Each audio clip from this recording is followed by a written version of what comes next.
Good evening, everyone, and welcome to Salesforce Platform Developers Training, Day 10. Tonight, we're going to be looking into Apex Test Class.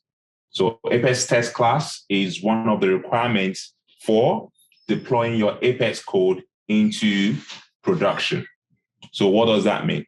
It means if you ever get a job as a developer and you are asked to write Apex, you will need to write a test class for each and every Apex class or triggers, even flow that you've written. So if your flows, your test class do not pass a certain coverage level, you will not be able to deploy that Apex class into production. So Apex class is pretty much a way of, Apex test class is pretty much a way of validating your code for future improvements or enhancements. What does that mean? It means if today we've written a trigger and our trigger is meant to do one or two things. In future, if they ask us to improve on this trigger, we might have written something that could possibly break our Apex class or our trigger or any code we've written. So writing a test class would ensure or prevent that those methods that you've written will not break in future. So whenever you write a new method, you wouldn't need to get worried about the existing method because your test class would have handled that situation. Okay? So now, when you're talking about test class, what exactly does it mean to write a test class? And what exactly are you trying to get at?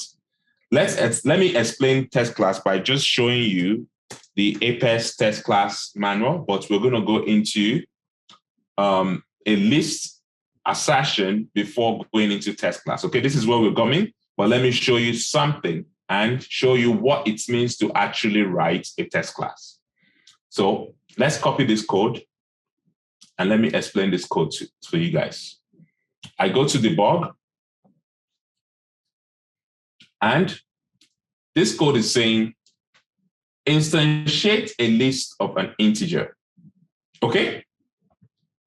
Instantiate a list of an integer. This line is saying, add 47, add an element of integer 47 inside the list of the integer I created earlier. Okay? Now, you've added it. This line is saying, get me the first element, 0. You know, when you have a list, it starts from 0, 1, 2, 3. So this line is saying, get me the first element. Okay? And store the value in my number. This line is a test. Check. If the value of the first element equals 47. So when you're writing a test class, when you're writing a code in future and you want to improve that code, if you've written a test class that says that anytime you add 47 into my list, the first element should always be 47. And you write a test class that says system.assert equals. System.assert equals means confirm that the first element of my number, my list, is 47. So this is what they call the expected actual. So it's usually like this, expected actual. So when you're doing system.assert,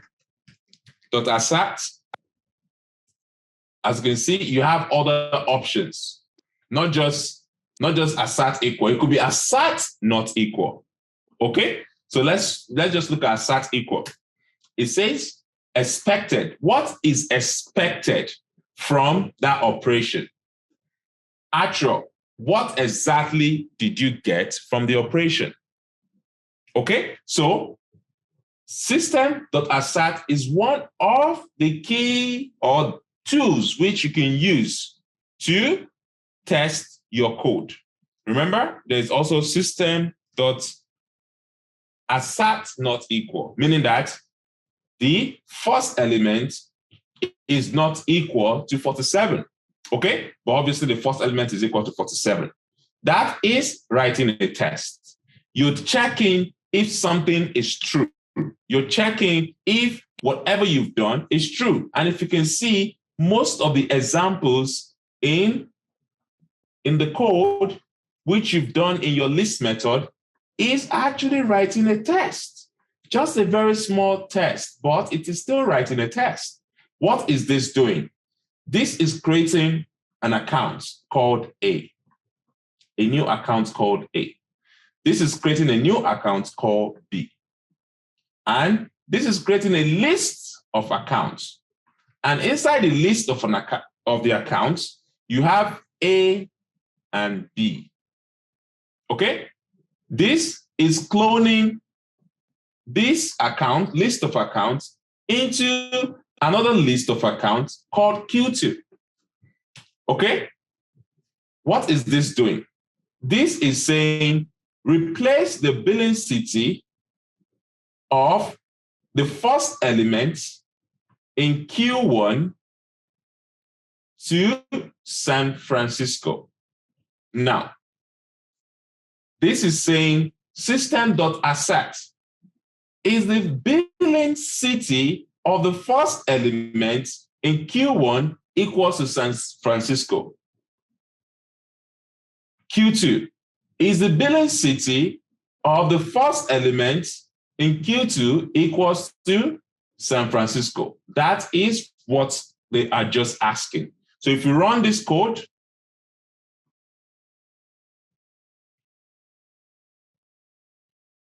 you don't with this thing with system.debug, you have to debug to see the results, right? So you don't run debug in execute anonymous test. So what you probably want to do is store the value of the response. Okay, so you might want to just look into the value of the response and see. But then again, you're not doing anything. Okay, so you're just asserting, is a way of checking. Okay, so now let's go into the main thing for test classes and why we're doing test classes. First of all, you've seen how to write a test class, okay? This is not how to write a test class. You see how to check in a test class, okay? So now, what are the expectations when you're writing a test class? How do you get started? The first thing is, test class is written in Apex class, okay?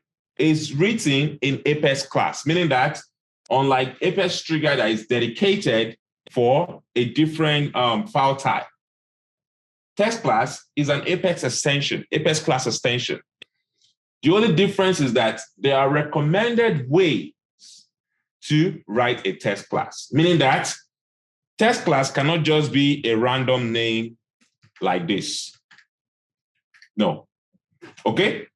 If you're working an enterprise, they would have a structure on how you can write a test class, because test class needs to be carried out on every Apex class that you've written, and also needs to be identified as a test class. So the recommended way is when you write sample class, then you put an underscore and you put a test.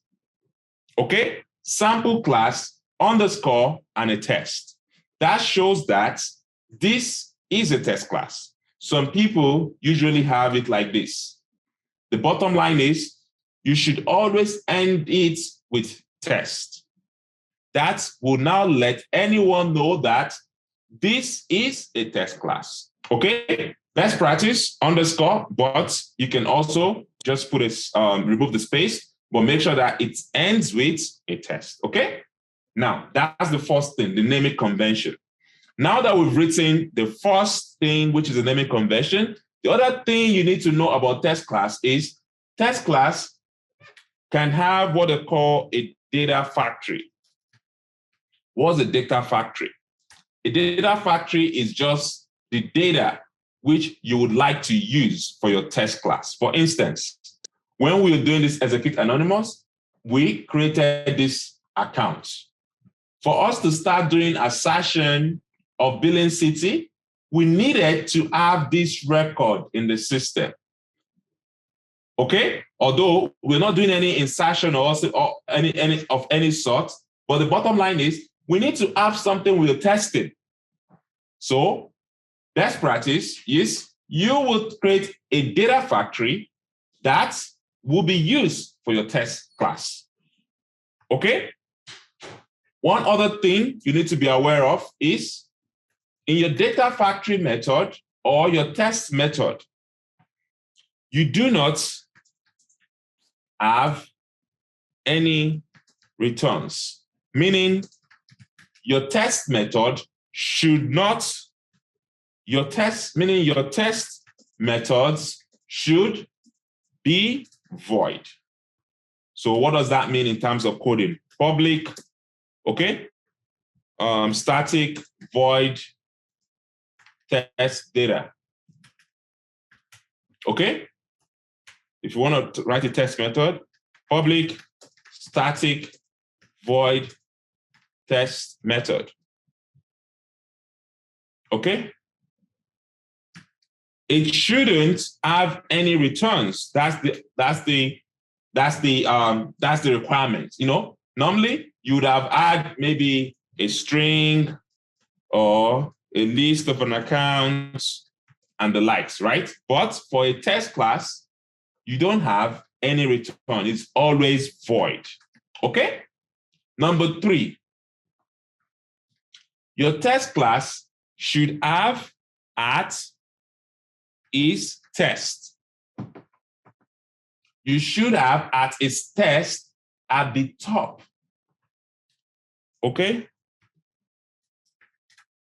So the apex or the code will know that this is actually a test class and I would not commit any data that is being created, because anytime you insert anything in a test class, ideally, it should go into the database. But if you've initialized it with at is test, you wouldn't need to let it go into database. If it is test data, you can initialize it as is test setup or something like that. Yeah. Okay. Then it wouldn't go into the database. Okay. It will not go into the database. But more importantly, make sure that your test class has at is test. Okay. Number 4. What you need to know when it comes to test class is you need to, when you have a trigger, you need to have at least 1% code coverage for a trigger class. That means if you have a trigger, all your triggers should have at least 1% code coverage for the test class. Okay? That means you cannot deploy a trigger unless you have at least 1%. Remember, the overall coverage for a test class is 75%, but a trigger class should have at least 1. So when they say overall coverage, what does it mean? It means that when you write an Apex class like this, let's say you have a trigger like this or something like that. When you have an Apex class like this, you can have a bunch of classes, doesn't matter. You need to cover lines of code. This is a line of code. This is a line of code carrying out an manipulation, right? So you need to cover this code such that it does not break in future. Okay? So test classes is just essentially writing a code that covers this line of code. It covers it like it simulates what this code is doing. It simulates it. Okay? It's like a simulation. It covers it and it tells you that it passes this line, and everything is good.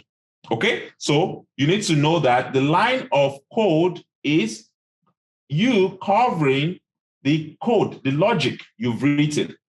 In addition to that, you don't necessarily have to have 75% on one Apex class.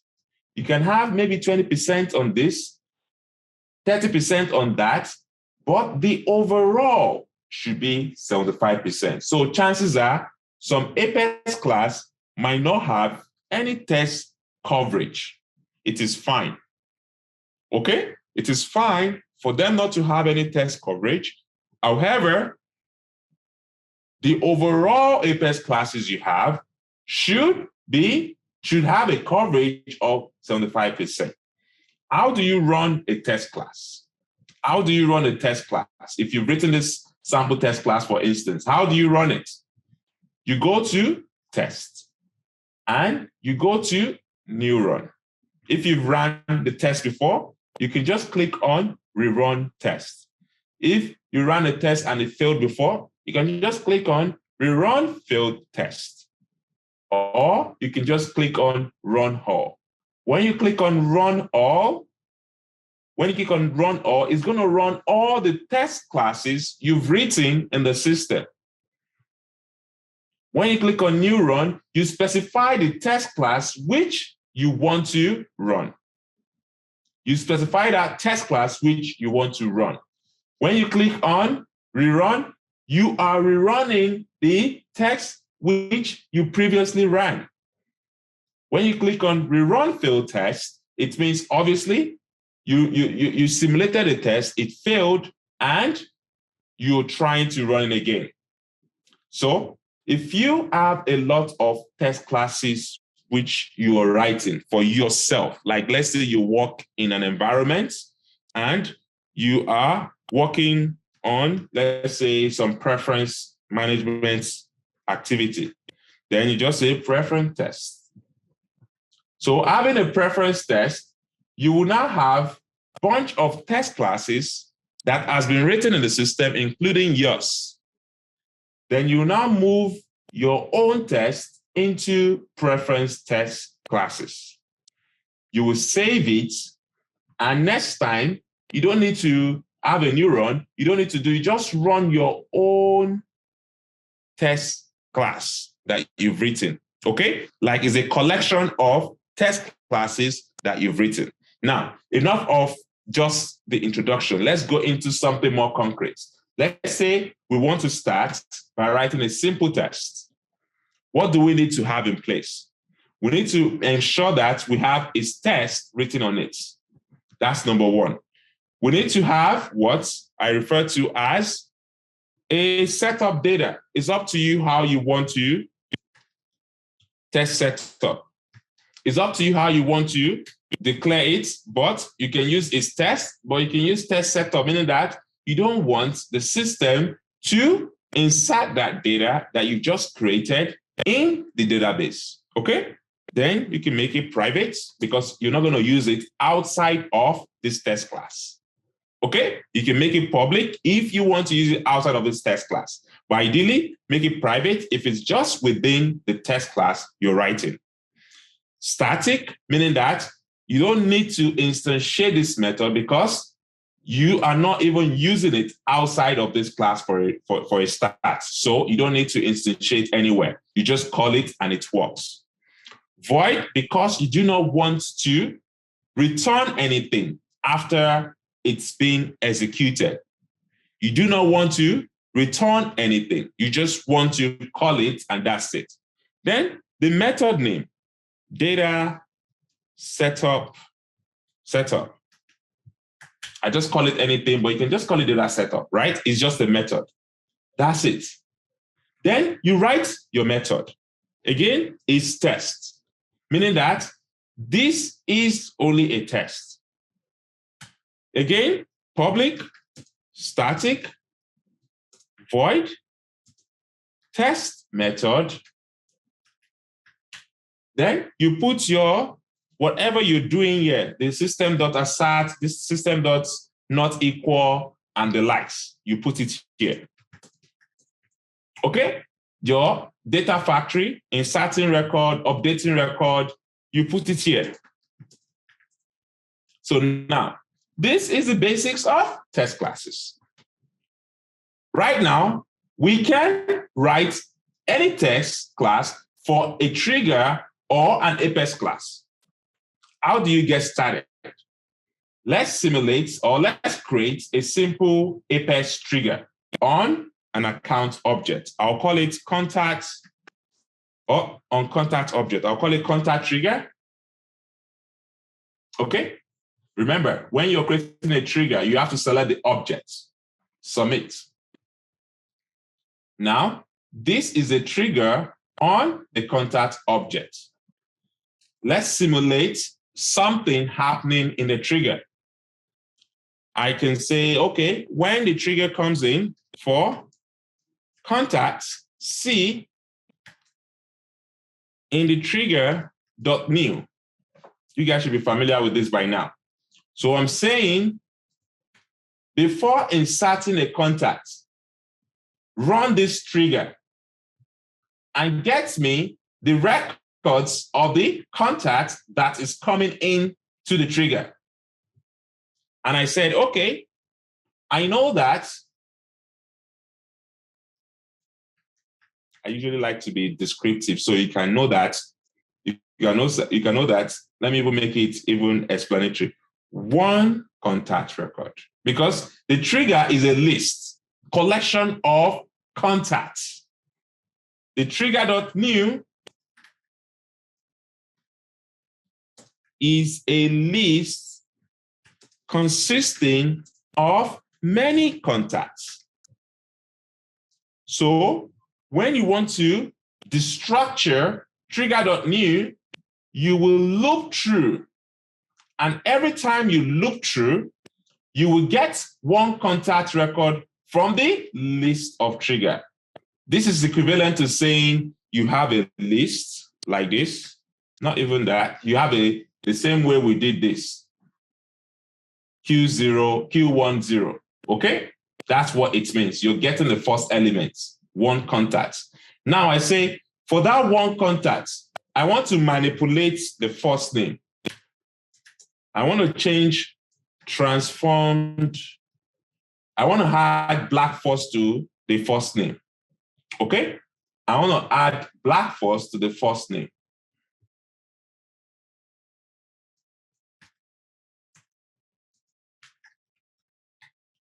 The last name, I want to change it to ink. Okay? So this is just me transforming whatever is coming into our trigger, okay? Then the email,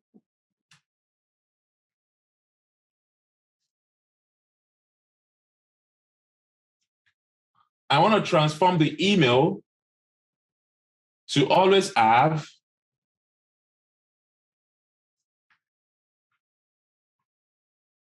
black force appended. Okay, so nothing serious here. We've just literally transformed data that we're getting, okay? That's a simple trigger. Remember, you don't need to insert a trigger.new because a trigger.new would always be saved anyway. Now, let's go into our front end. I go to contacts. I go to new.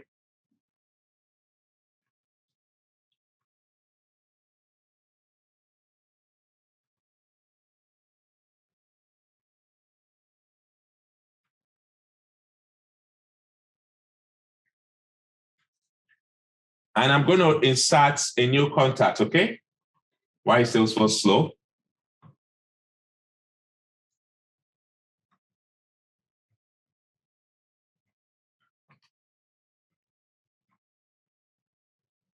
Okay, what happened to contacts?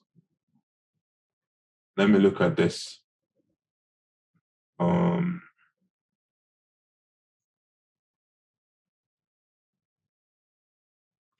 I can't see anything wrong with this.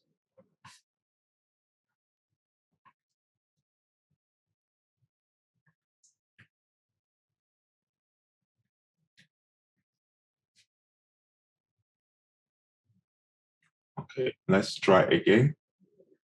Is it saving?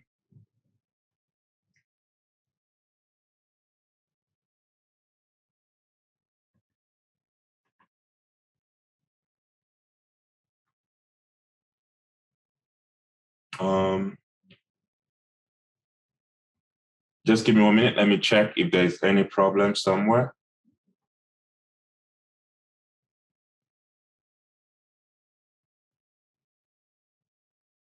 Field level security, data source type. Okay, I don't think it's our trigger, but let me just take this off. If this is the reason why it's breaking, I can just take it off for now and see. Okay. Babatope at, then some last name, some first name. Okay. I don't think that's the reason why it's breaking, but let's check. Okay, save. It's saving.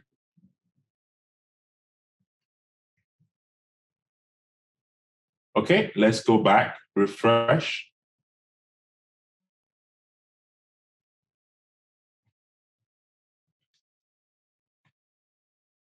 I don't know what's wrong with. Do we have another trigger on contact? Let me see. Contact trigger, case trigger. We don't have another. Let's use another trigger. That's strange. Let me see on account. Account. Okay. Submit. Okay, we have an account. Let's see. Let's just open the account. Okay. This is a trigger on account and it's before inserts. Okay. All this, I'll just comment all this out. Okay.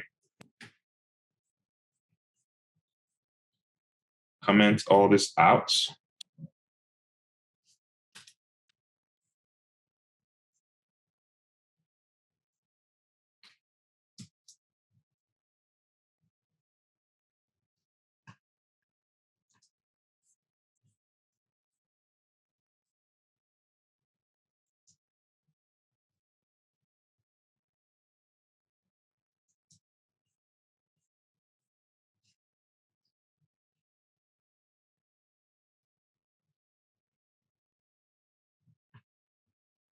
Then you put accounts.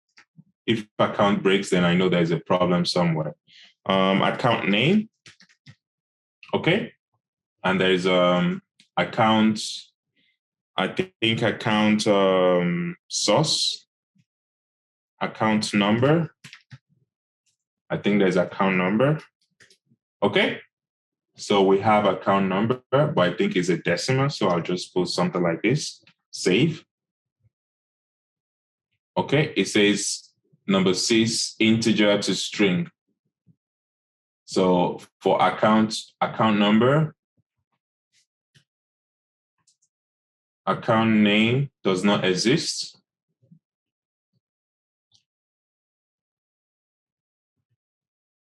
I think our Salesforce is having a problem, but that's strange. Account name is name. Okay. Account name is just name. Okay. And illegal from integer to string. So account number says is string. Is it string? Let's see. Okay.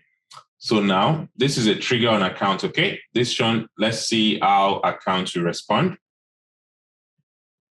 Okay. Account is working. I don't know why contact is faulty. Account insert caused by read-only field. So it says on line 5, we have a read-only field. Okay, let's go to line 5. So name, you cannot insert name from the backend because it's a read-only field. Let's look for something we can manipulate. Account number, account sites. Okay, let's manipulate account sites. Account sites. Sample account sites. Okay. Then we just update, create an account. Okay. Did I not save? Save.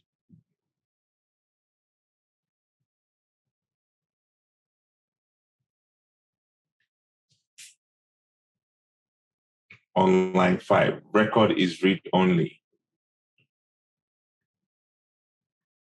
Before inserts. Okay. Save.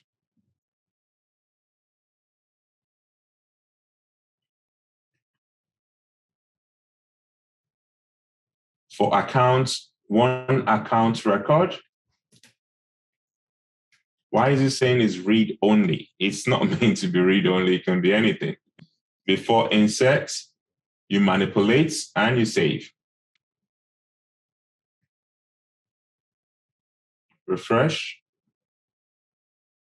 New. Okay.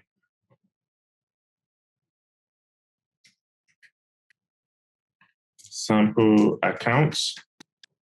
Save. Okay. Sample account site. Okay. So basically, what we've just done is just manipulated the account site and the account number, which is 4545. Account number is 4545. Account site is sample account site. Okay. So we've just manipulated it. Now, that is fine. But we're not even doing this. We've already done this several times. What we're looking at is the Apex test class. So let's go back to our Apex test class. We've written a simple Apex trigger, okay, for account trigger, which is this. Now, we want to write a test class that would cover this code. Remember, all this code here does not exist. Okay? This is the only thing we've written for our trigger. And we want to write a test class that will cover this trigger. How would you write it? How would you write that test class that would cover this? Okay? You will just go to your sample test class and you can create what I refer to as a data factory or whatever it is. What could be a data factory? Account A equals new account, name equals black, false. What did we specify here? We specify site, okay? Site and account number.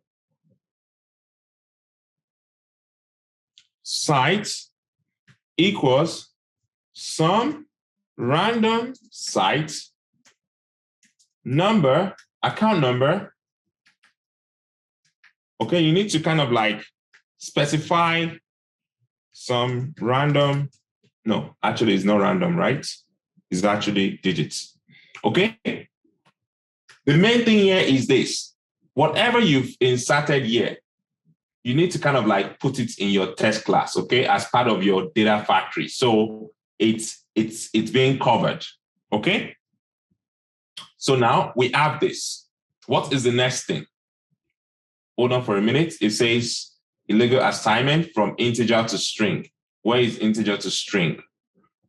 Save this. Save your sample class. Okay, so account number. What did we use for account number here? String, okay. It says it's a string, so we put a string. Okay, so now we have the data, which we've just simulated. Because it is a test class, and we've declared it as a test class, it will not persist in the database. That means after running the test, it is going to roll back. It will not persist in the database, okay? So now, let's go to writing the test method. What exactly are we trying to achieve? We're trying to achieve to make sure that we can find these accounts in the system. Okay?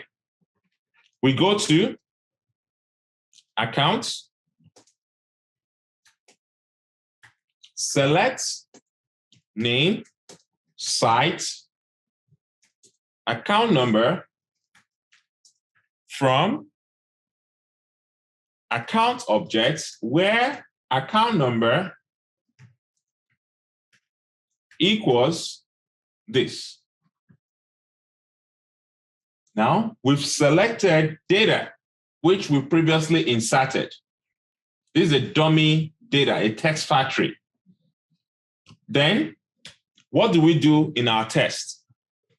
System dot assert equals, what is the expected ID of this account? The expected ID of this the expected site number. Let's say, what's the expected site of this account? The expected site is random site, right? Because we just inserted random sites into the system. So I can say ACC dot site should be random sites. So I'm expecting the site to be random sites. So I'm saying the expected and the actual. Okay? Expected, actual. That's what you do in the assert method. Expected, actual. Okay? So now, let's try and run this. Okay? Let's just solve this. 11, what is it saying? Unexpected test class, this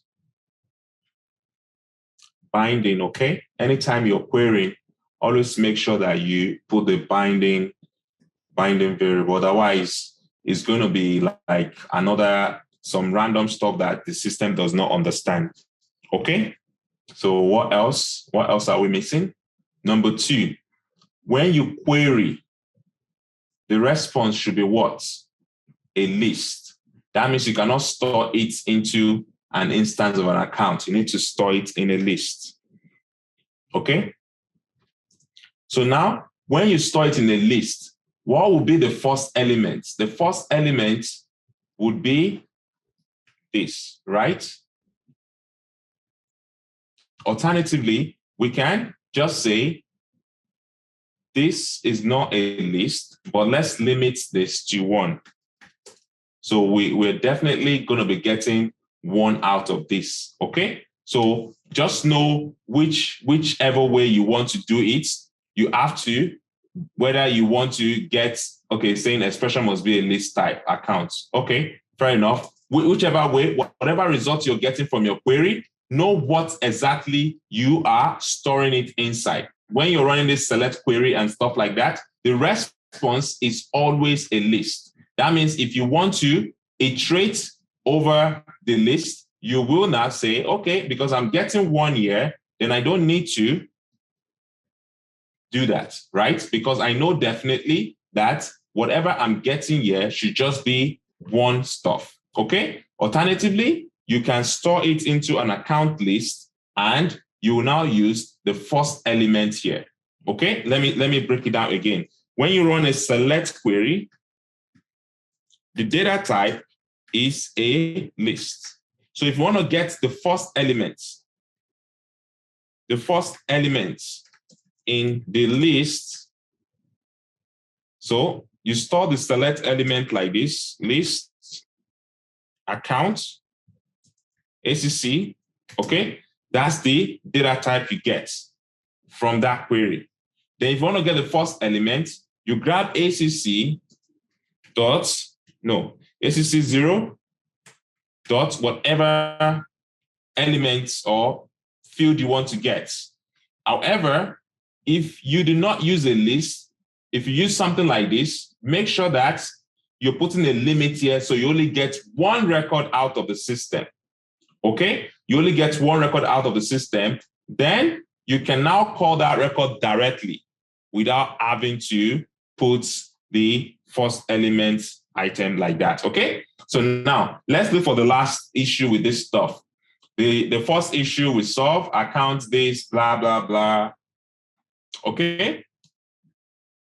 It's saying unexpected token test method. So are we missing something? Are we missing something? I think, what else are we missing here? I have an account, which is fine. I have a system.assert.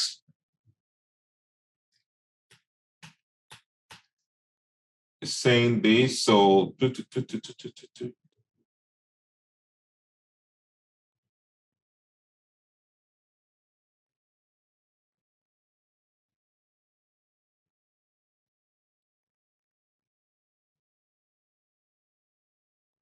I'm just looking if you're missing something. Can anyone spot anything out?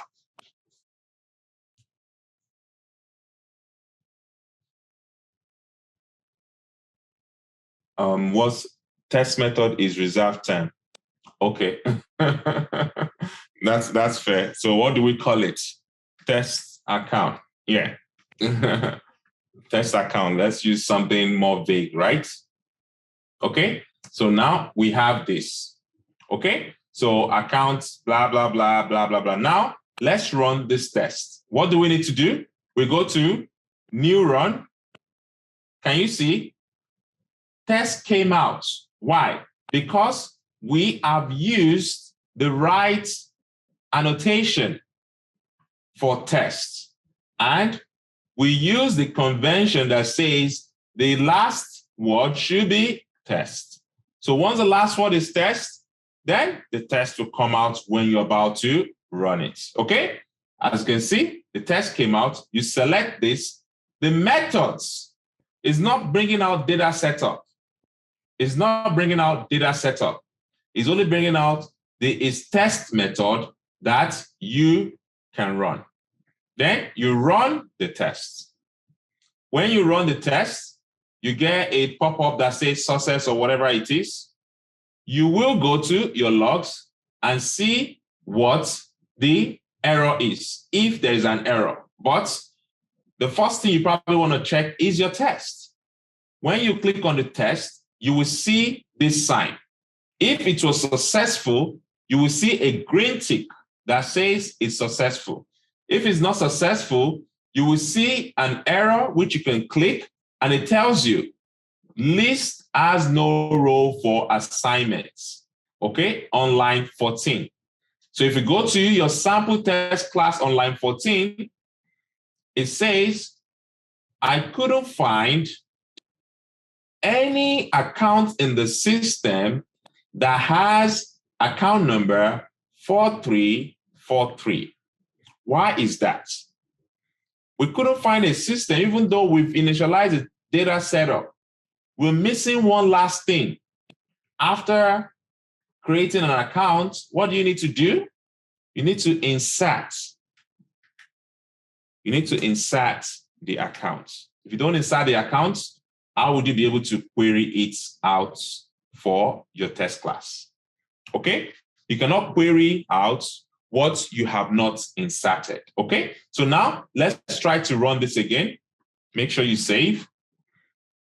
Okay, we save. Then we run this test again. And now it's still failing. Okay, but let's see the log and see. It's still saying the test class has no role for assignment. So let's see what happens when we run the code. Okay, some random sites.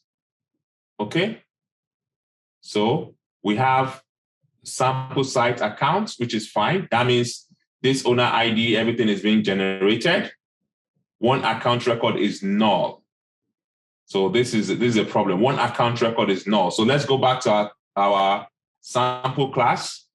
When you insert this, you have this, okay? And you query accounts.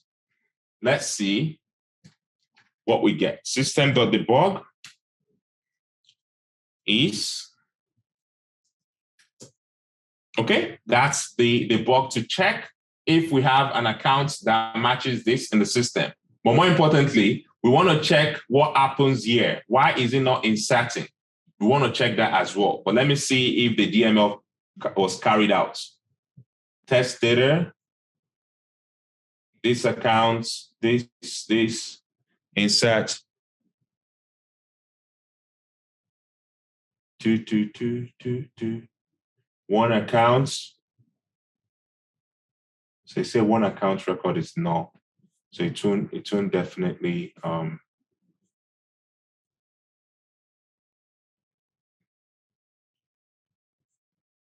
okay, let's go back to the sample test class. I have dots. I want to find account number. Okay. What is that's one account record is not even part of our issue right now. I want to see what we have in the account number, okay?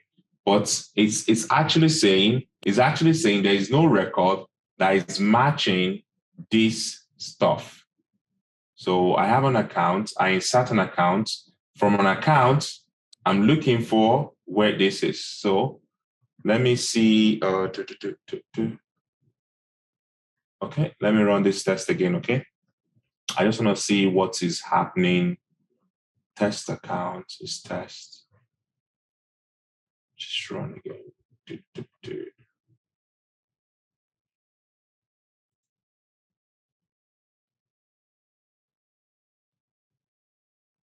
Okay, so I have this. Let's go to this.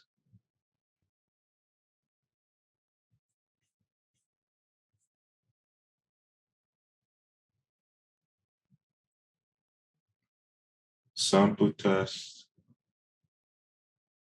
That's strange. So I have this random site. Let me look for site. Let me look for site.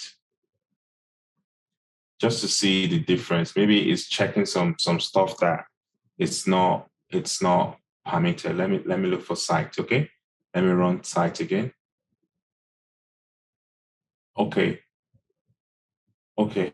Let me run that again.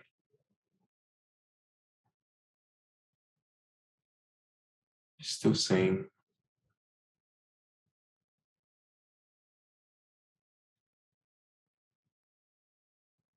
it's not getting there. Okay, let's take a step back. Let's just kind of find out. 2222.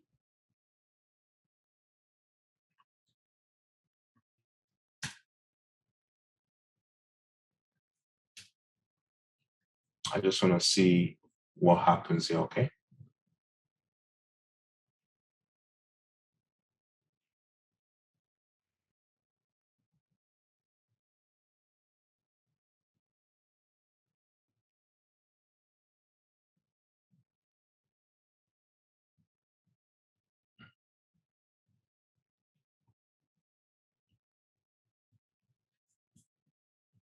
It's not inserting.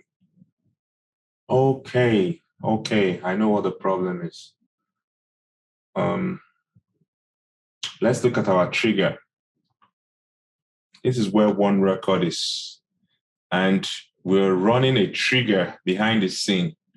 And that trigger is changing the value, okay? It's changing the value. So pretty much we need to be looking for this value.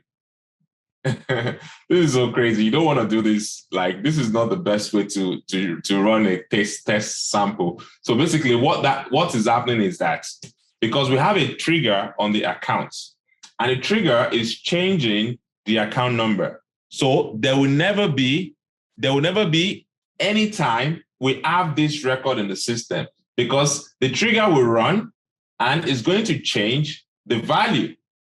And now we're going back to look for that value and we're not seeing it, which obviously does not make sense.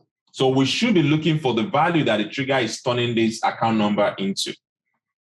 And obviously, this is just an example.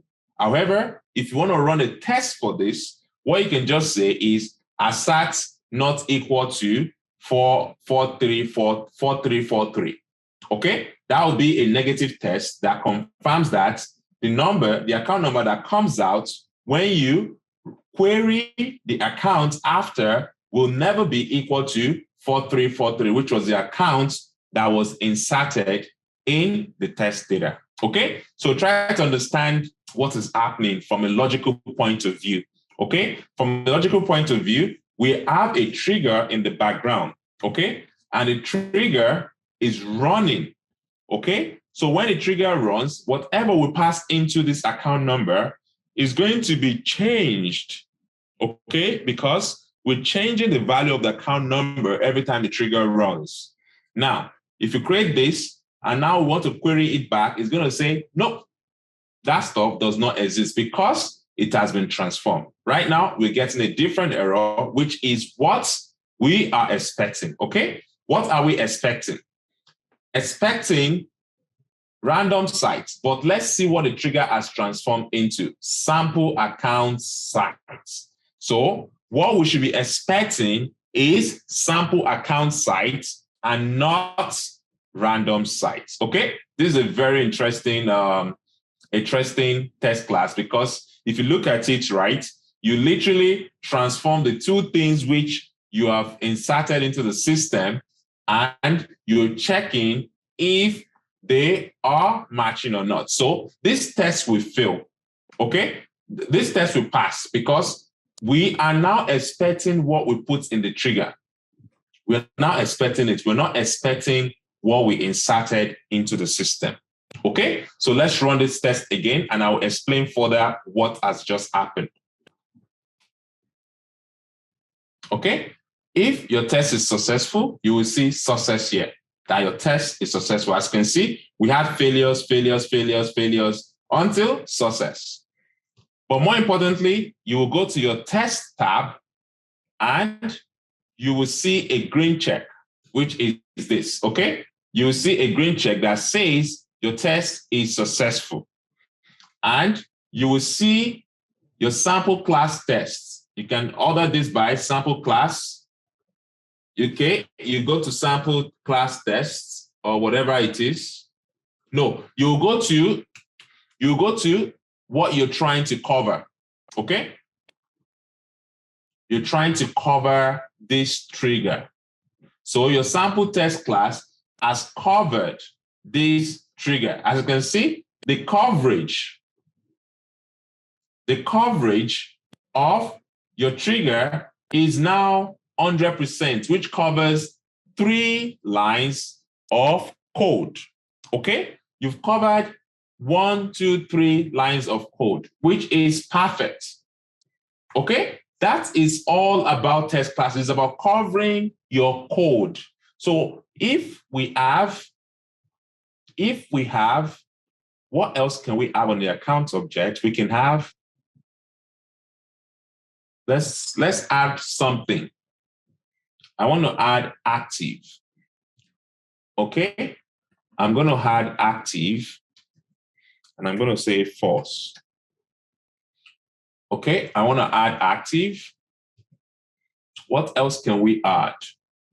let me go and add, I want to add rating, and I'm going to say odds. Okay? I'm going to say rating is odds. Okay?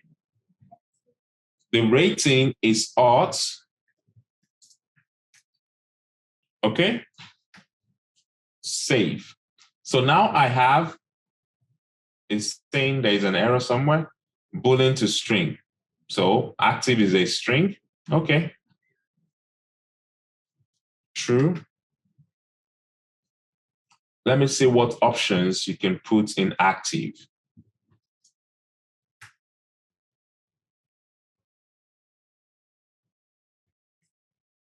Yes, no. Okay.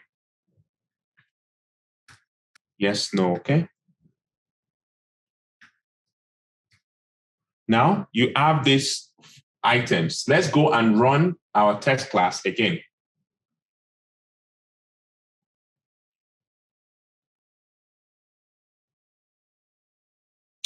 Go to test, go to account trigger. It is still covering it because it's part of the trigger process. However, if you have any logic outside of this for loop, let's say you have if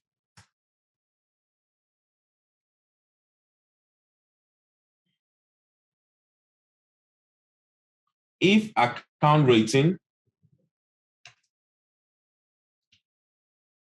is 1, then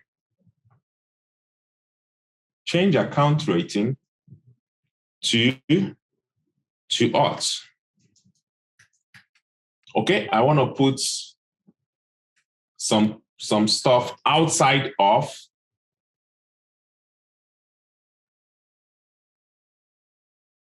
obviously this doesn't make sense because you're editing, you know definitely that the one account rating will never be 1. Okay, it will never be 1. I want to put it outside. Okay, so let me just kind of like, okay, I just want to put a logic that would not be part of the loop, because having a logic inside the loop is checking everything. But if you have a logic that is outside of the loop, you wouldn't cover that line of code.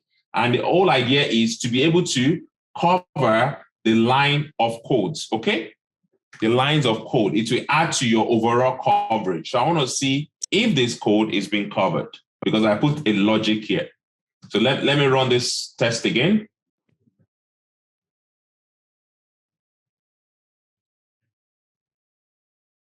Okay, can you see the coverage has reduced?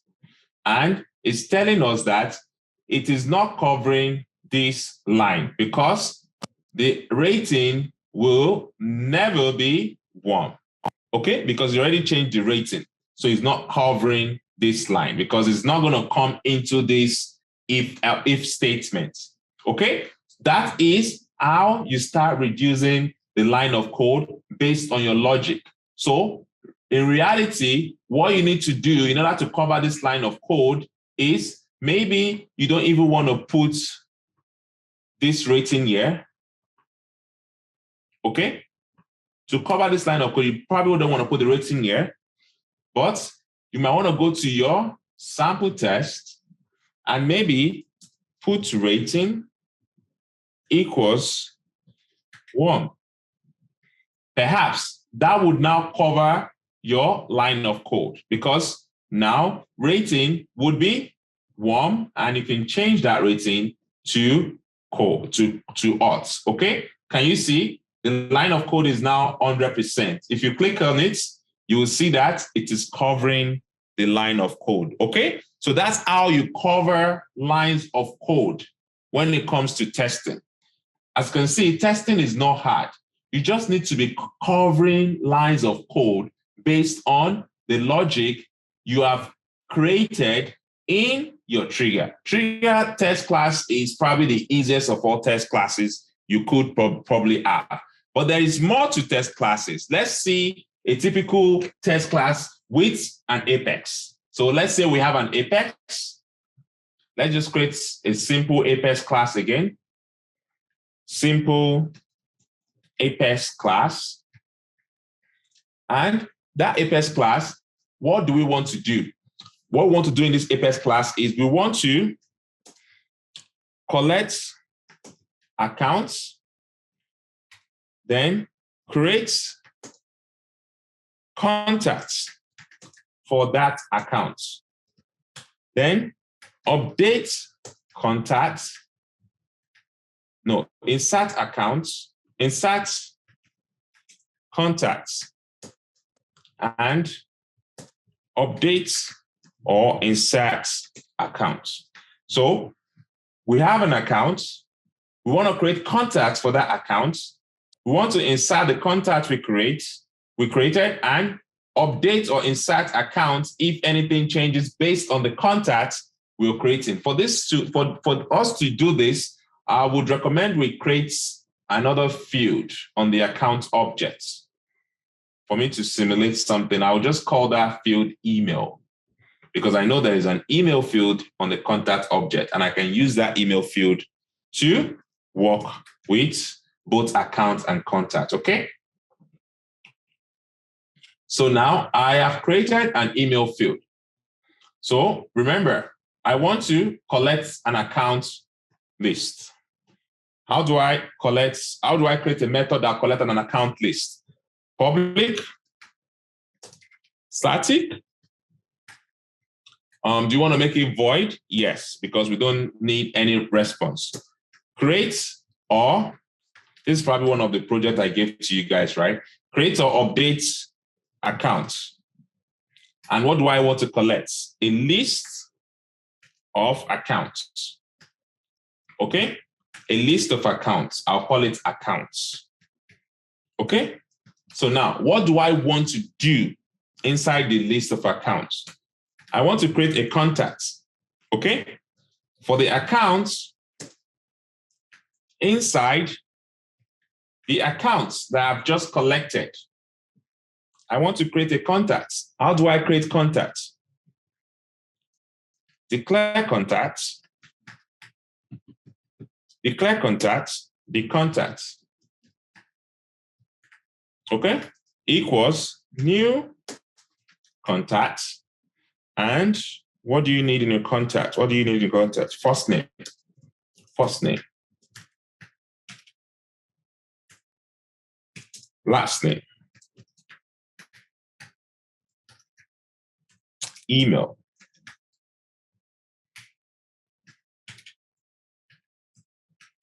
Okay, so now I've created a contact, and guess what? All I just need to do is insert the contact. Then that's all. But remember, I want to insert the contact, want to update or insert the account. So exactly, you want to update the account after creating contacts, right? But this is not how to write a program. I've told you several times, you cannot write program like this. You need to bulkify your program, okay? So in order to bulkify your program, what do you need to do? You need to, first of all, create a list of contacts.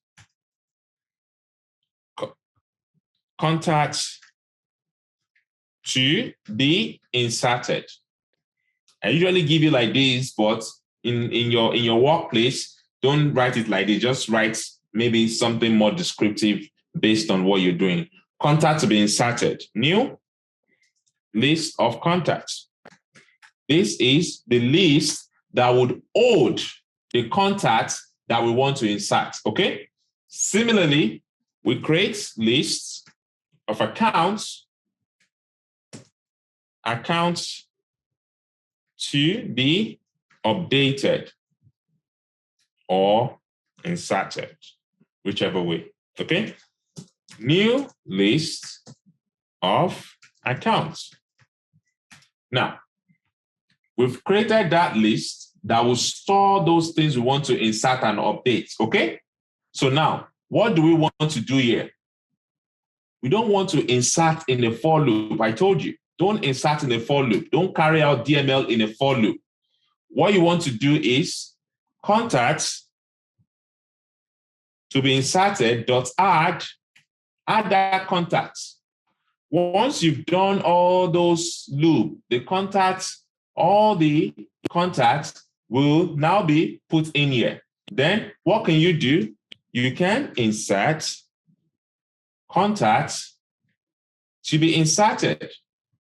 This is what it means to bulkify your code. So you don't always insert after a for loop. You put it outside of the for loop. How do you associate the contact you're creating with the account? What is the relationship between contacts and accounts? What holds that relationship? Contacts, fields and relationship, account ID. Okay? Account ID. Then you want to specify the account ID to be the account ID. Okay? The account ID. Okay? So we have the account ID, which is now associating to the contact we're creating. Now, what else do we want to do? Because we have an email on the account. Maybe I want to update accounts, right? Then I say, okay, that account, make sure you are updating the accounts with the contacts email. Okay? Okay? And that's it. So let's see if we have any issue, any error. That's fine. Okay? Sample class. So we have this. We need to do this. Okay? We have this. We need to do this. Okay? Any other issue? That's it. Okay? So now we've created a simple method that creates or updates accounts and contacts.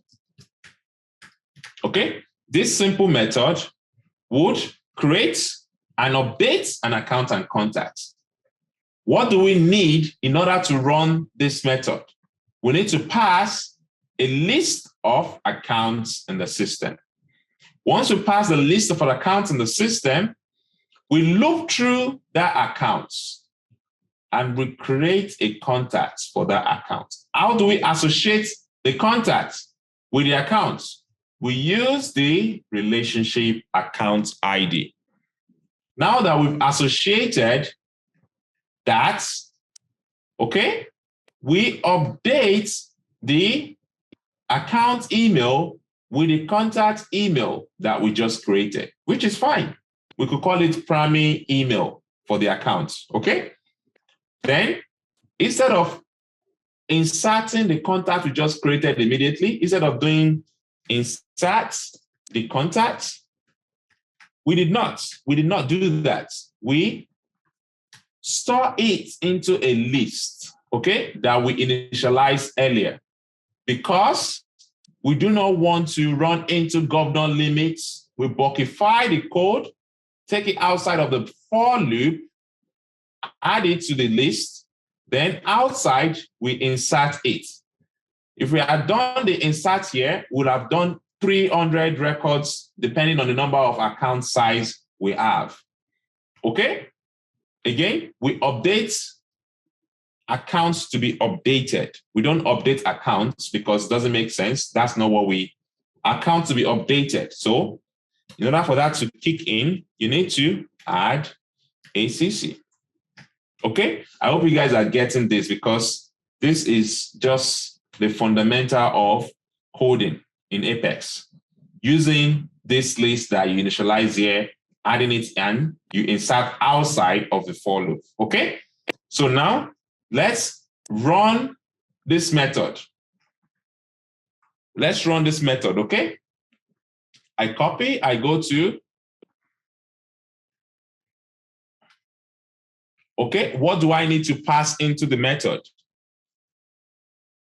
What do I need to pass into the method? I need to pass a list of accounts. Okay, so I need to initialize that list. Accounts, I need to create that list, sorry. List of accounts. Then I'll just say accounts list that needs to be inserted, okay? Equals new list of accounts. Okay, so now that you have that, then this method, how do you call it? Sample apex dot this method, then you pass in the account list. Okay, that's how you call the method. But remember, the account list needs to add an account, right? It needs to have an account. So you need to create an account, at least one account. At least one account, okay? One account, which is a new account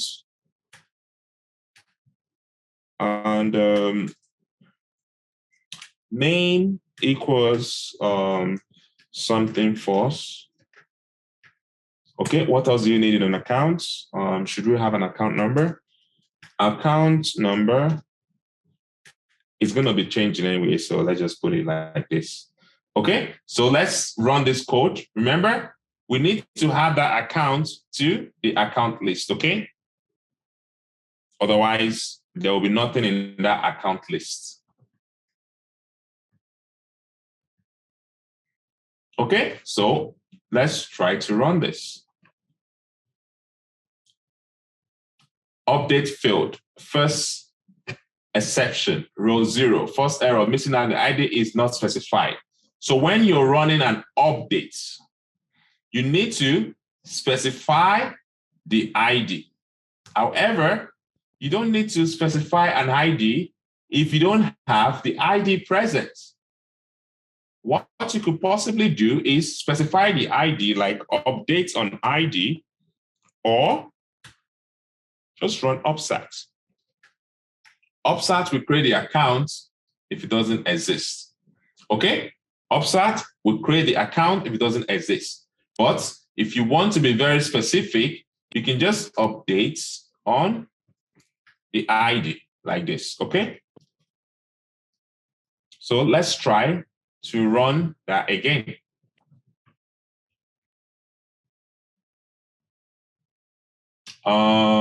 So what are we checking? Let's go to the front end, go to accounts, go to all accounts.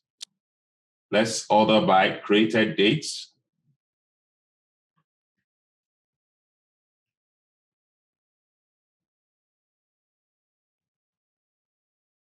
This is account we just created, okay? Something false, okay?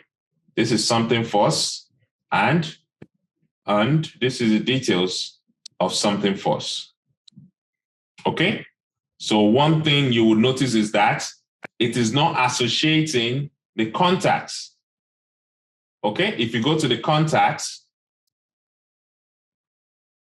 all contacts, if you arrange it by display date, created dates,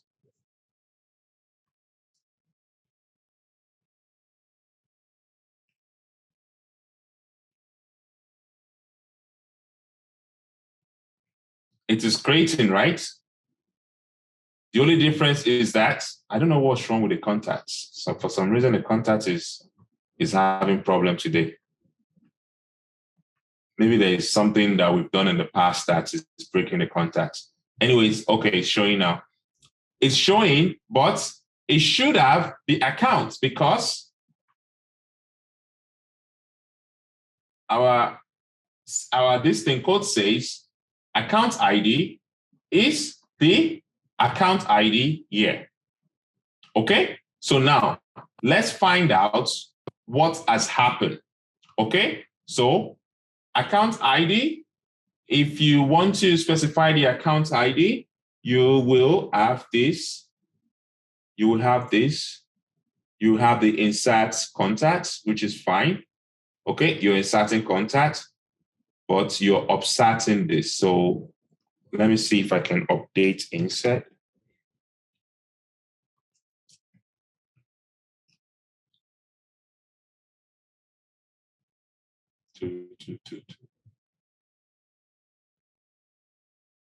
Extra this thing at ID.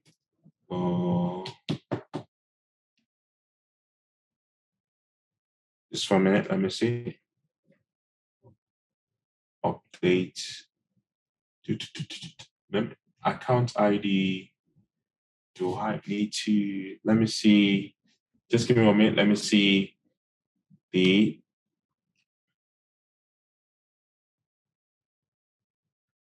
Okay, so we have that. Duplicate.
Let me try this again, but I want to check. I want to check the value of this, okay?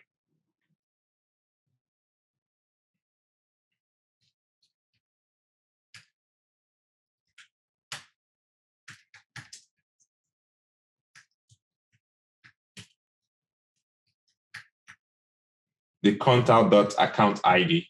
Okay, I want to check what is happening at that instance where that the contact is being created. Okay. And let me run the code again.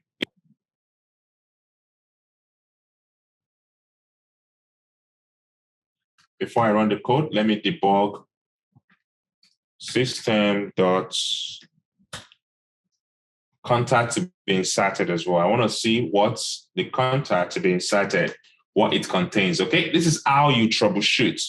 You find out what's going on, and based on what's going on, you try to troubleshoot. Okay, so let's run the code again.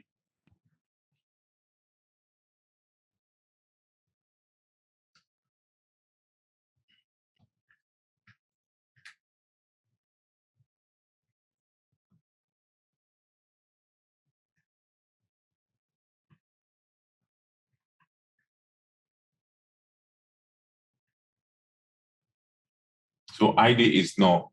Account ID is null. Okay, so it is null. That means two. This is interesting. Why is the account ID null? Just give me 1 minute. Let me see. You have accounts coming into the system, and for the accounts, you have this ACC.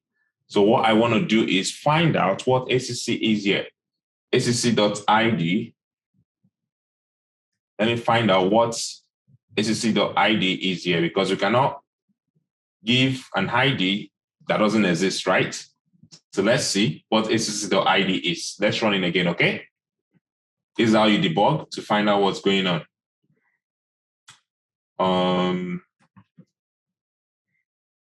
Okay, so let's debug again.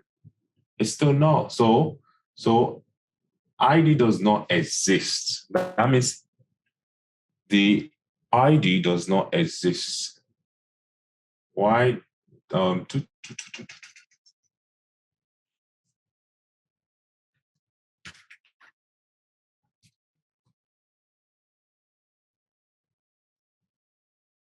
Okay, just give me. I'm just checking why the ID does not exist.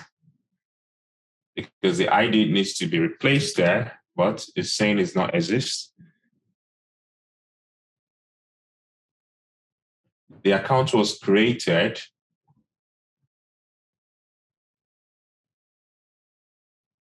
Yeah, most likely. So yeah, it's actually virtual, so it's not being inserted. So Nadine is right. So basically, account list, you insert the account, you insert the account list.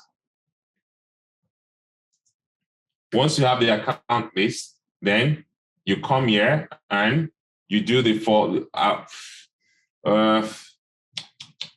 I'm thinking there should be a better way to do this. I want to get the ID, right?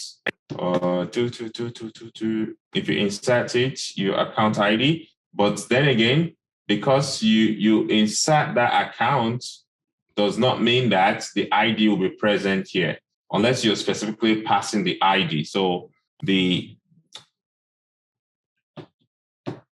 offset, I want to see where I can put the inserts that would reflect. If I put the insert in the code, we can easily retrieve it. But if it's here, then it's virtual. Well, how do we reference that account list? Because at the end of the day, the account list, regardless of whether you insert it, you're still passing it into the method. Okay, let's see this.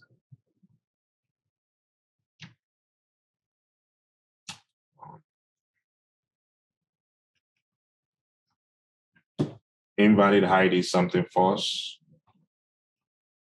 2222 offset. Okay, you have that, and you cannot put ID into. You cannot put name. You cannot put a name into an ID field. Okay, it has to be an ID.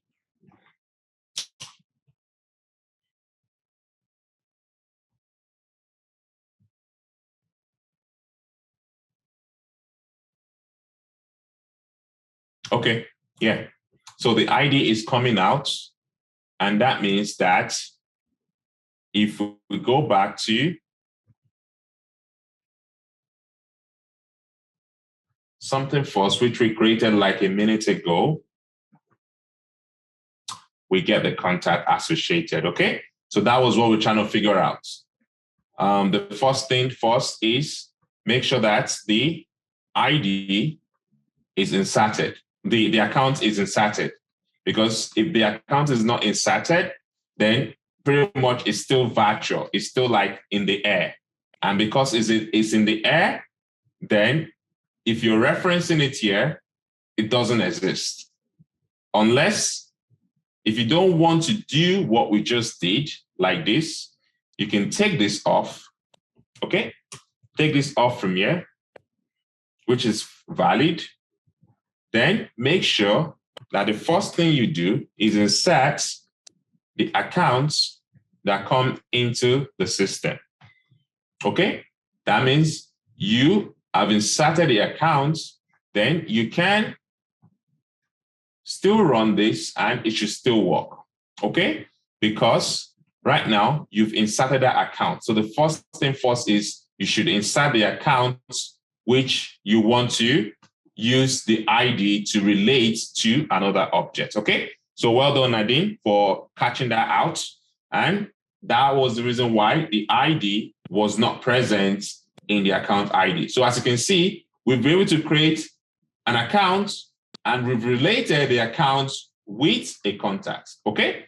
So now, let's go into the subject of discussion, which is to create a test class for this Apex. We want to create a simple test class for this Apex. So what do we want to do? We want to create a test class. So we go to sample test class, which is this. I can still reuse this, by the way, okay? All I just need to do is create an account, okay? And I need to, I need to insert the account and I need to use the account in my test class, okay? So let's go into what we need to do. First of all, initialize a list, because we know that our method would collect a list, okay? So let's initialize a list, but you don't have to necessarily initialize a list, but let's just have it for the sake of it. Initialize a list, then you create the account list. Okay, you have this, and you created an account list. What you can do is just add this to, okay, you have this, then you just insert. That's it, right? You've created a simple list. You've initialized, or you've created one account for that list. Then you've added one account and you've inserted that account. Fine. So what else do you want to do? To ensure that your code covers this class, you have to call this method in your test class. You have to call it. That's the only way you can cover this code. You've written the method, which is fine, but make sure in your Apex class, you are calling that method. Okay?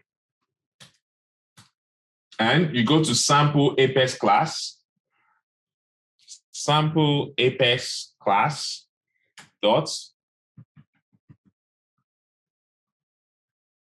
this method, okay? So what does this method require?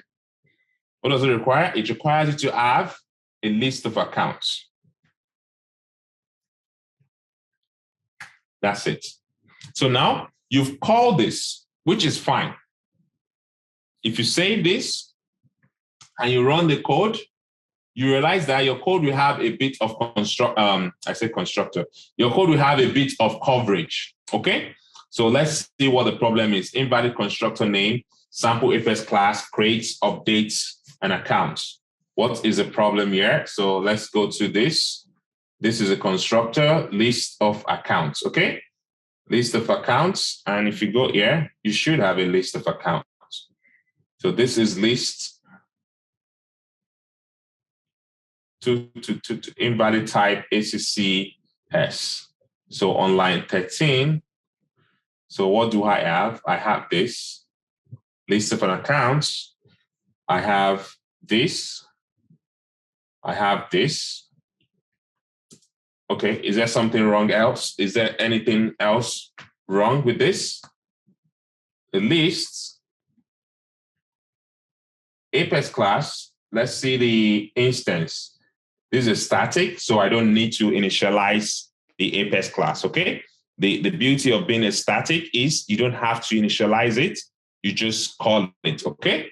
So now, going back, I have a list. I have an account created. I add that list to the account I created, and I insert that list into the system. Then I call this. It's saying an invalid constructor, meaning that the constructor does not exist. Invalid identifier, comma. So is that something we're missing somewhere? I cannot think of anything. So this is a constructor. It's collecting a list of accounts. And I'm pretty sure this is a list of accounts. Okay.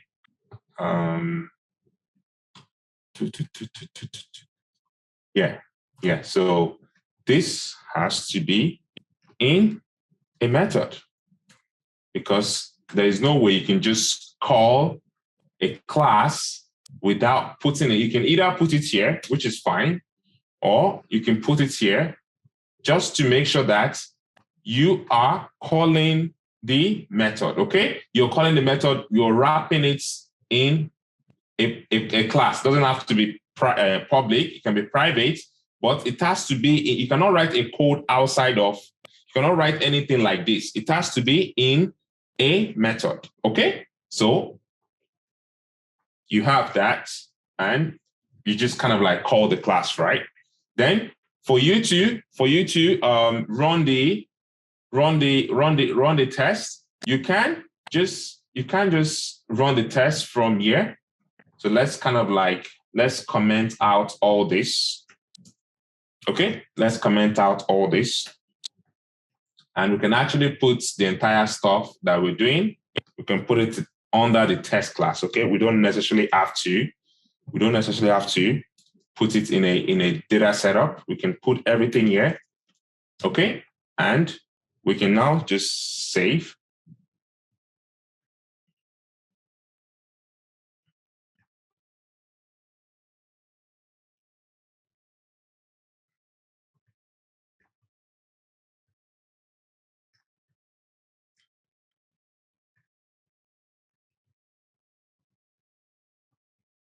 So I put sample Apex class, but it's simple Apex class. Okay, so simple Apex class, and I call the method which I created in simple Apex class. Okay, not sample Apex class. Then I have it. I call the account, which is that. And now let's write our test class. So our test class could be just, what exactly do we want to do? What are we trying to check? We're trying to check if this code coverage is covering all the lines of code we've written. And to be fair, we have covered the lines of code by just calling this method. But you still need to assert something in the test class, right? So you can just say, okay, let me look through the contacts. Look through the contacts that we just created as a result of calling this method. You know, we created contact for this account, right? So let's look through the contact and find out something about that contact. So okay, let's just look through. So I'm going to say list of contacts, contact list equals new. Okay, contacts, then list of contacts, sorry. You guys probably have a better way of accelerating this, but then again, I like to break things down. Okay, so you can just say contact list equals select ID, first name, last name, account ID from contacts, where, because we've inserted this, okay? We've inserted this ACCA, that means this account exists in the system now, okay? So I can just say where account ID equals, I want to get the ID of the accounts that we created. The ID of the account we created is a.id, right? Alternatively, we could have just used accc 0.id, okay? If we want to call the list, but that's not what we're using. So now I've instantiated a contact. I've queried the contact record. And I want to look through the contact list. So what exactly do I want to do? I want to do maybe system.assert. Okay, what is the expected account ID? The expected account ID, okay, C dot account ID should actually be the account ID that we inserted into the system. That's the expectation, because this is the account we inserted into the system. And according to this method, it will go and create a new contact for that account. Okay? So coming back to our test, we should be able to find the account ID matching the account we created in the system. Okay? That is our test class. But remember, you can keep writing test class saying assert. So instead of assert equal, you can say assert Boolean condition. Okay? You can say CID not equal to false or not equal to true or something like that. Then you can also do assert not equal. Assert not equal. Not equal, sorry. So you can say the ID is not null. So what do you do when you want to say assert not equal? Assert not equal. Expected null. So I'm not expecting the ID to be null.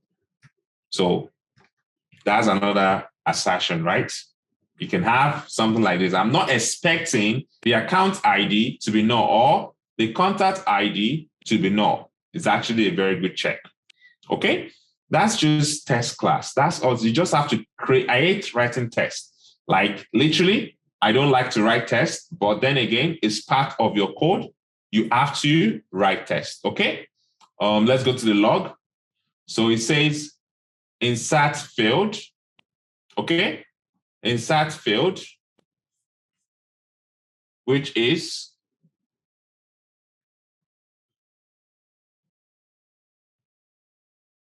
first exception on row 0, invalid field for insert update, cannot specify ID in an insert call. Cannot specify ID in an insert call. So you go to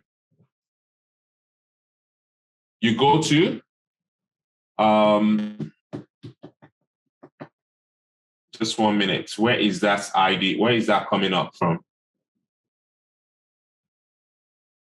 In your creator update on line 9. Okay, on line 9. Okay, it's saying cannot specify ID in an insert call. It's saying it from here. Just 1 minute. Give me 1 minute. Let me think. So it's saying cannot specify the ID in an insert call. We did not give. Oh yeah. So what is happening is this, right? We already inserted the account here. So when you now put it here, it goes into this method and it's saying you've already inserted. Why are you still inserting? Okay. So we shouldn't insert here, or we shouldn't insert here. We just have to choose one. Okay. That's all we have to do. We have to choose one. Okay. But let's keep it here in our test and take it off here. Okay, either way it's going to work, but you have to only insert once. You cannot insert in both places. Okay, go to new run and try it again. Whatever we're doing today is just basic. It's just trying to understand these statements. That's all we're trying to understand today, and how to structure your test classes. Okay, it's nothing different from what we've done in the past. It's just you trying to understand how to write test classes. Okay, as you can see, it says success, which is fine. You go to your test and you can see the green that says success.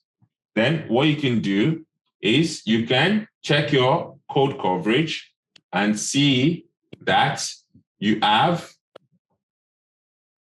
a good coverage on your simple Apex class, which is this. Can you see? You've covered these lines of code by just writing your Apex class, test class like this. Okay? So this is writing Apex test class. This is covering your lines of code. At work, you can be overwhelmed by just writing test classes. Sometimes your test classes might not make sense.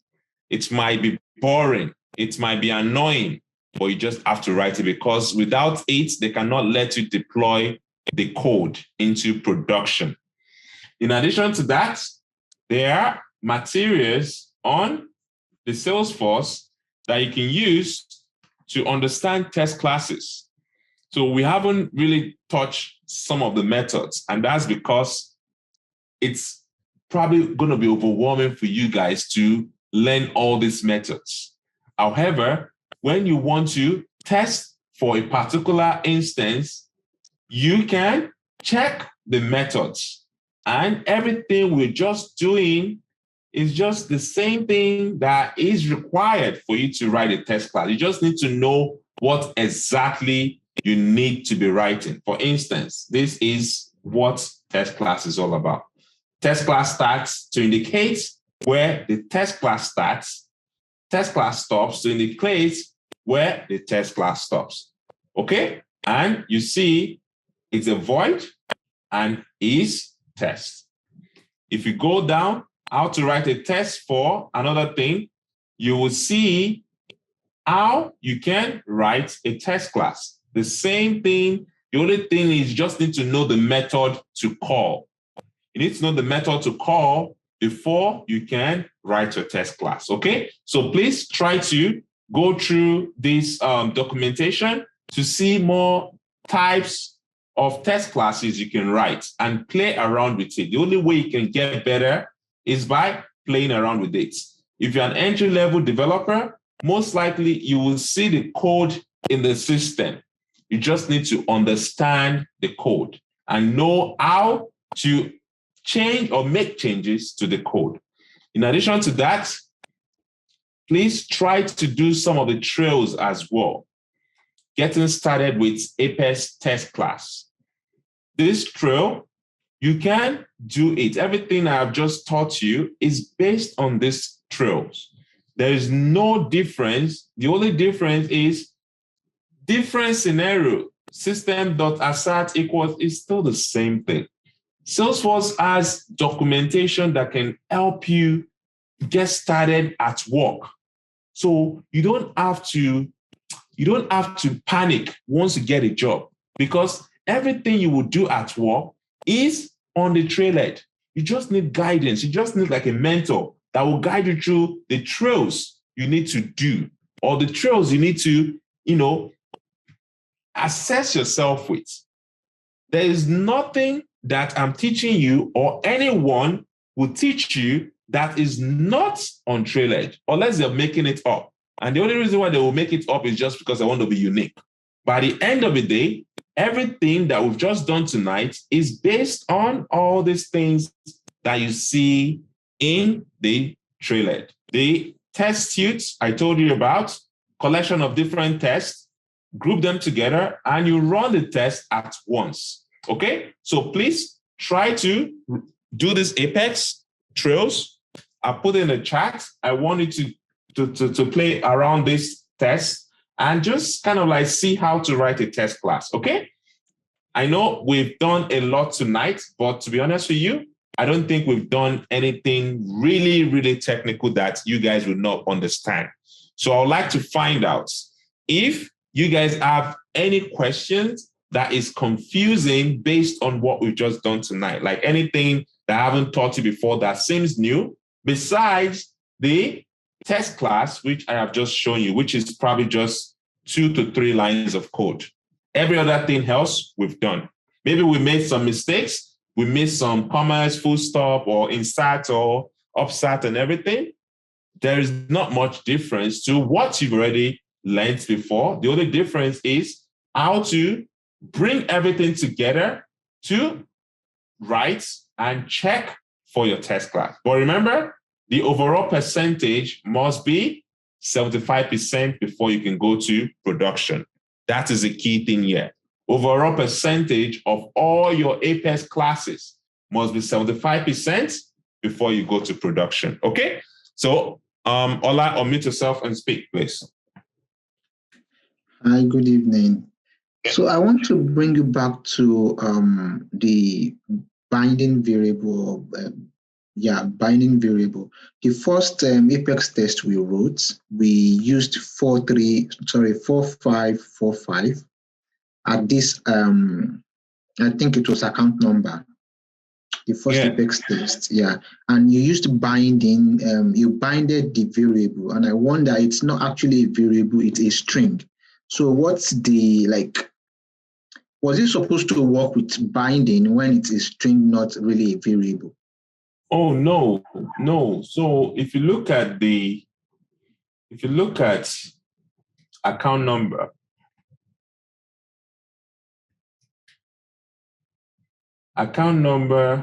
is a test. So it's not like an integer or number. It's a test. So that test means that you have to wrap it around quotes. Do you get? Yeah, which makes it a string. Yeah, it's a string, but that has nothing to do with binding. Binding means you are trying to clean up the things you're checking. So you're preventing it from maybe attackers, all those kind of stuff, right? So you're making sure that your query does not have any loophole that can be accessible by people that don't like you. Do you get? So binding variable is just a way you can query in SOQL. This stuff is just making binding. Yeah, now I understand that this is a variable here, a.id, like we are bringing it in from, say, another variable from outside. But now, when you coded that test class, it was account number equals 4545, which is just a string.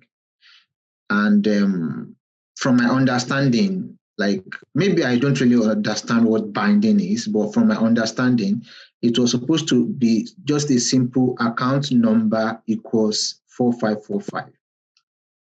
But you used a binding just like you used here.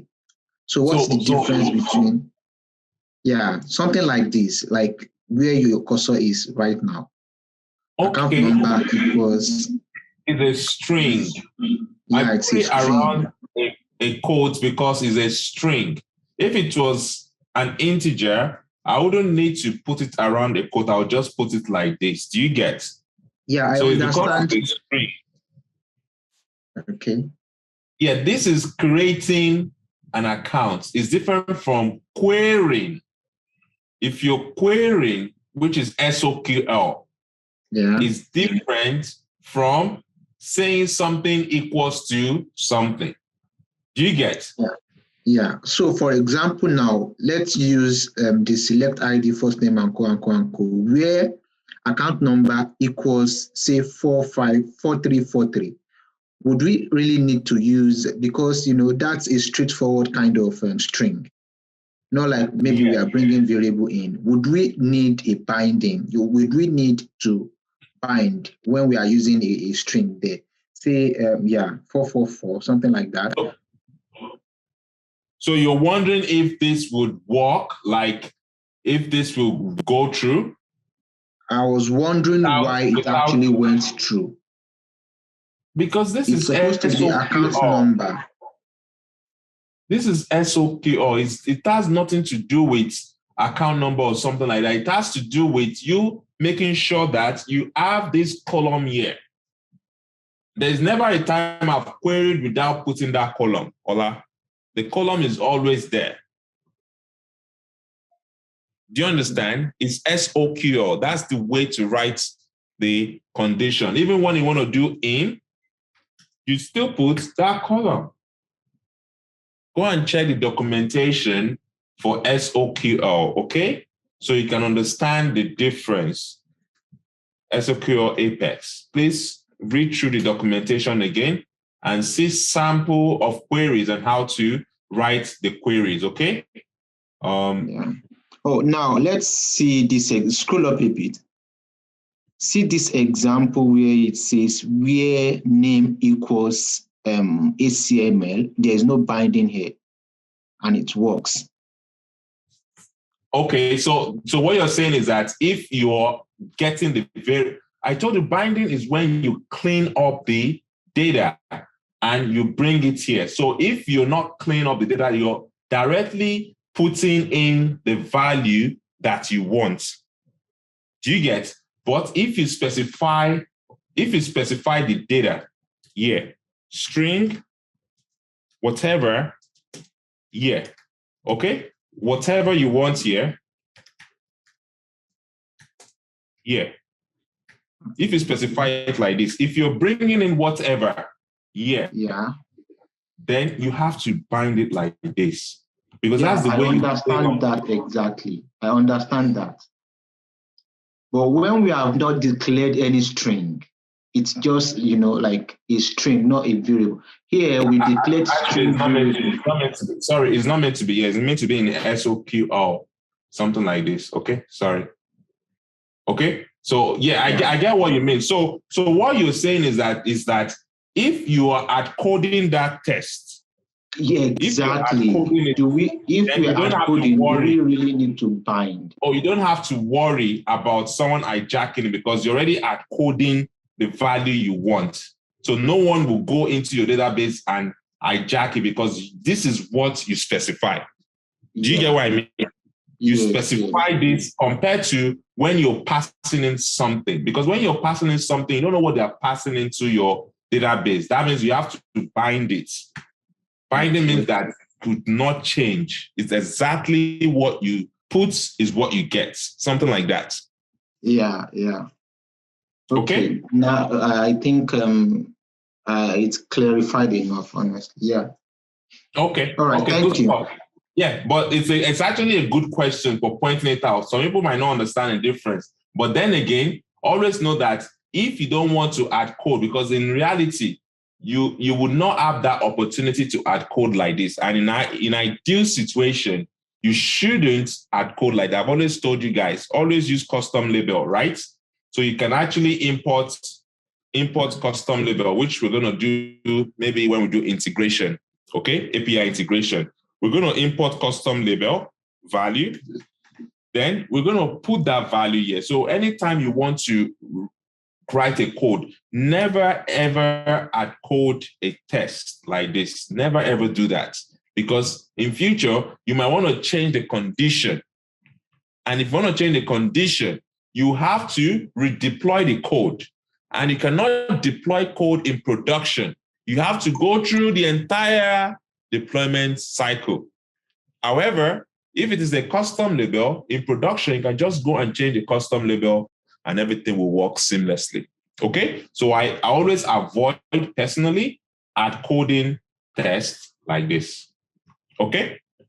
All right, thank you. No worries. So, to wrap it up, even if I'm add coding, I can still bind that add code and it will work. Yeah, you can just say string something like this, right? Then you now put the value of whatever into the query. All right. Yeah, but don't put that query there immediately. Yeah, okay. Any other question? Any other thing that you guys would like clarification on before we? Yeah, Bolujoko, please. Hi, Babatope. How you doing? Good. Kidding yourself? Yeah, I'm doing okay, thanks.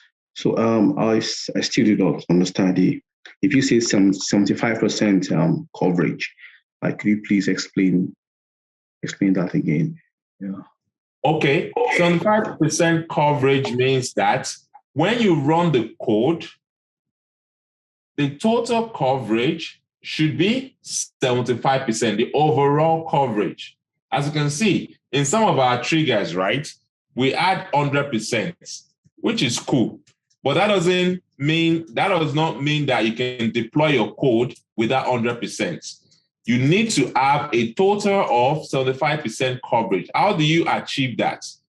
First of all, you need to run all tests.